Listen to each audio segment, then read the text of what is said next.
6:44, let's have a look at some of the front pages of the newspapers for you. We'll start with the Mail. It leads with outrage over a pro-Palestine slogan projected onto Big Ben. The Eye reveals that EU officials could agree to a new Brexit deal on food and cars with Labour.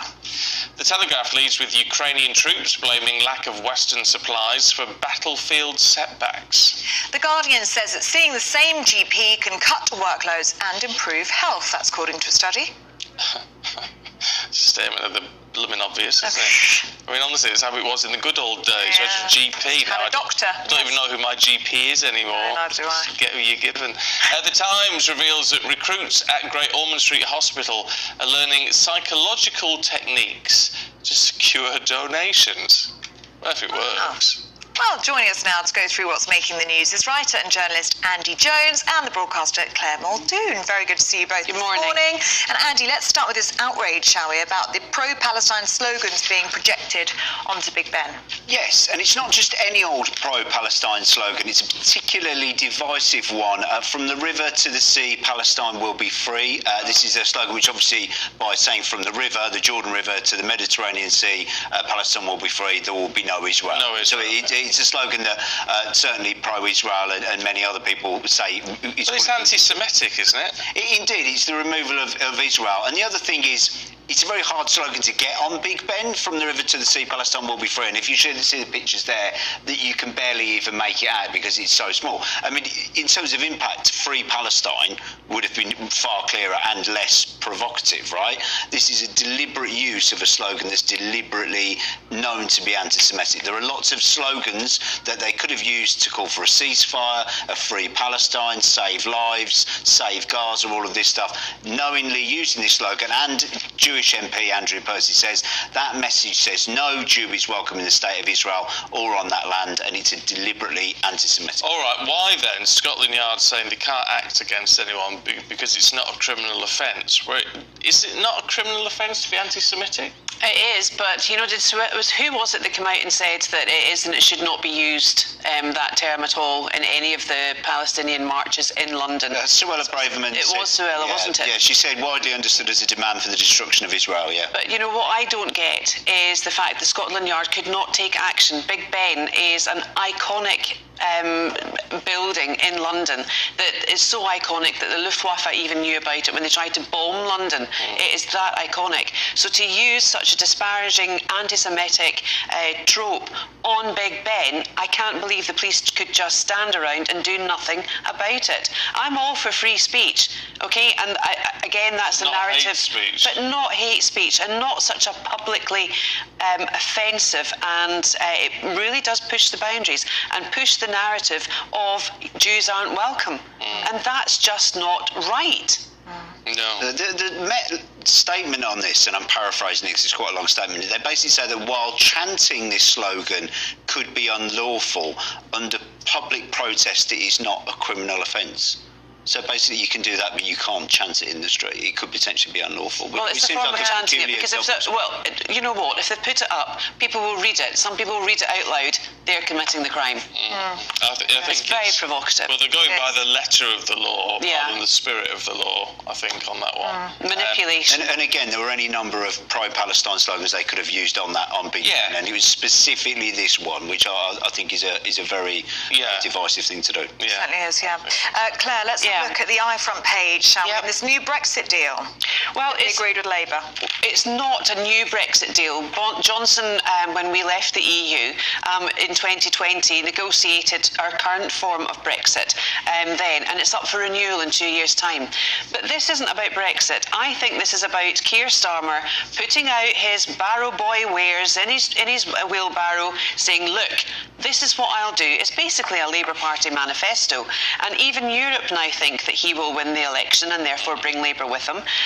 Of course, we've still got to have the election to prove that. And he will say, that, well, Labour have said they've skirted around with the European Union. They want to be able to make it easier, which I'm all for businesses to operate within the EU, for professional qualifications to be recognised within the EU. Because I think when we Brexited, I didn't think we had a full Brexit that we we were told we would get. And I also think that it was a very bitter divorce from the other party. And I think the other party, being the EU, have roughshod over Britain, and it's not made it any easier for us at all, which isn't right. No, but I mean, so on that level, it sounds sensible. But what happened? It's a negotiation, isn't it? So they said, well, we'll do this. Yeah. But what do they want in return? And I bet it's free movement.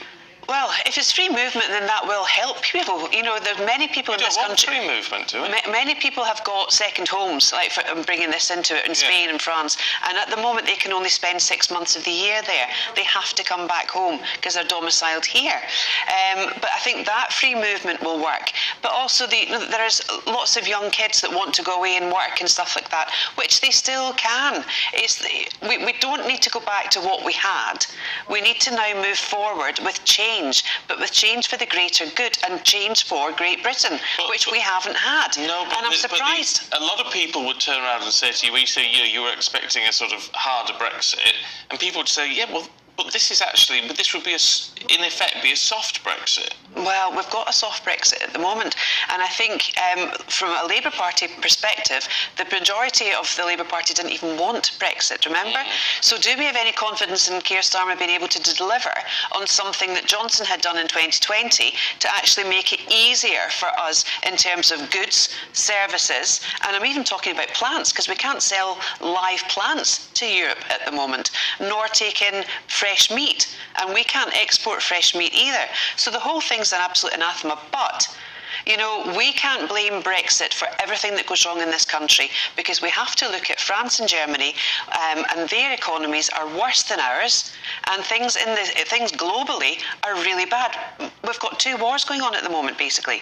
You know, in Gaza, Ukraine, it's a very, very unstable place, and what we need is stability, we need direction, and we need someone that is absolutely clued up on everything to do the right thing for us and do the right thing for Britain as a nation. It's worth saying, in relation to the Brexit deal that Boris Johnson negotiated, that's up for renewal next year anyway, 2026. So this idea that Keir Starmer's necessarily getting some sort of sweetheart deal because he's Keir Starmer, it's not necessarily the case.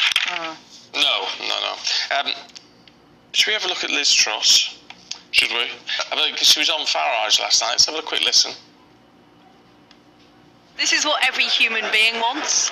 Margaret Thatcher says when people are free to choose, they choose freedom. And it's so true. People want control of their own lives. They don't want the government telling them what to do. They don't want these woke policies inflicted on them. But the problem is the leftist activists have been very, very assiduous at pushing that agenda, which is why we need a conservative movement that challenges that at a grassroots level. What do you make, Andy, to all of that? I feel like I've heard a lot from Liz Truss. I think that was particularly the most controversial thing that she said. I thought it was quite interesting that I was listening to Minette, whose name escapes me, the former head, the National Farmers Union lady who's just resigned this week. It's a really interesting piece with her in the Times. He talks about Liz Truss going to talk about farmers, and all Liz Truss was interested in was taking pictures of Instagram and next to hay bales and things. I think we've heard an awful lot of from Liz Truss talking about how the banks ambushed her and ruined her chances of getting Britain moving again. I think she's very much had an opportunity to do what she wants in government. It's worth remembering her and Kwasi Kwarteng specifically did a mini budget rather than an official budget, so that it wasn't able to be checked and balanced. And you know, she had complete free rein to do what she wanted, and it was a disaster. I don't disagree with the statement that she was making there, but equally, I think she's on the campaign trail, but I'm not sure where the campaign is heading. Yeah, fair point, Claire. Well, it's interesting to see that she's reflecting back on Thatcher. A lot of the Conservatives, with a large C as well as a small c, seem to think that Thatcher is the absolute iconic pinnacle of where they ought to be, and I'm not sure that's a definite or a really positive way or direction to go in, because Thatcher did a lot of harm to the country. However, you know, she was in the premiership. She was Prime Minister for how many days? 48 days, and she has blamed the Bank of England, and she's blamed everyone else apart from her own policies. Now, You can argue right, left, and centre, but however, she tried to do something that might have worked, but it didn't. And it also, what that did was actually show us all that we are all at the mercy of the markets, and I don't think that's a good thing. I really don't. And I don't think we can build societies on stocks and shares. I mean, long gone we were a manufacturing country, and it was Thatcher who actually brought us out of manufacturing, much to the chagrin of the steel workers, the coal workers, shipbuilders, everything. Yeah, but we stopped being the poor man of Europe as a result, didn't we? Well, did we? We were still importing coal, and look where we are now. This daft race to net zero in 2050 that is causing inflation, that's causing a lot of other things. And then Rishi Sunak coming out and saying now, oh, we'll be head of AI for years to come. We want to be at the forefront of AI. Yeah, what's wrong with that? It's mad. Come on, Stephen. Well, what's wrong with that? What's right with it? Because we're going to erode people doing jobs. But it's an emerging technology, which is going to happen whether we want it or not. So we may as well be the argument is you be at the forefront of it rather than trailing behind. Well, that's one argument, I suppose, but I'm not necessarily for it or indeed a fan of it. No, well, you sort of don't have to be in a sense. No, I worry if it's controlled by other nations, China, Russia, etc., we're going to be incredibly vulnerable. Well, it already is. Whether we're at the forefront of it, we have to have a very specific understanding. And we need to have strong leadership in it. We're out of time. Claire, Andy, thank you. We'll see you a little bit later on. And here's your weather.